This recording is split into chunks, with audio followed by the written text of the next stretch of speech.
Magandang gabi po. Dumalo si dating Pangulong Nonoy Aquino sa pagtitipon sa People Power Monument sa paggunita sa ika-31 anibersaryo ng EDSA People Power Revolution. Itinanggi niyang may kinalaman ng Liberal Party sa umano'y planong pagpapatalsik kay Pangulong Duterte.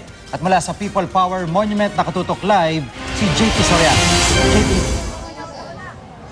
GGP nagpapatuloy nga ang programa ng mga inorganisa ng iba't ibang grupo para gunitain ang ika-31 taong anibersaryo ng EDSA People Power 1. At Jiggy, iba-iba nga ang panawagan ng mga grupong narito, pero karamihan sila sa kanila ay inabangan kung magsasalita sa entablado si dating Pangulong Noynoy Aquino na narito ngayon.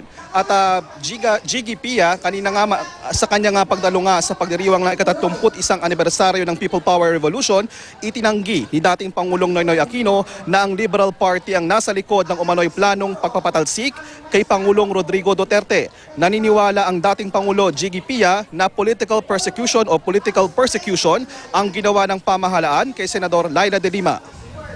Nag-aalo kami ng tulong tapos magdi-disturb. Kinukuha naman yata yun. Ito, aming pinakamataas na opisyal na nakaupo ngayon hanggang tinanggal sa kabinete nandun at wala naman yata nagsabing hindi nakatulong. Naimbitehan si Aquino sa pagunita sa EDSA celebration sa Camp Aguinaldo kahapon pero hindi raw siya pumunta matapos ang pag-aresto kay De Lima. Hamon niya sa Administrasyong Duterte, imbestigahan ang mga umano'y EJK. May mga namatay. Wala tayong death penalty. Walang proseso na magbibigay pahintulot sa pagpapatay. Yeah?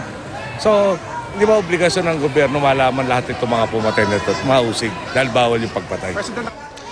Para kay Aquino, mahalagang magtipon-tipon ang lahat para ipaglaban ng demokrasya. Nang tanungin ng reaksyon sa sinabi ng Malacanang na dapat gawing simple ang selebrasyon ng EDSA Revolution, tila may pasaring ang dating Pangulo sa mga opisyal ng kasalukuyang administrasyon na nagsabing dapat mag-move on na lang. I'm not Martin Andanar and Nora Bella. I don't think I can comment on that.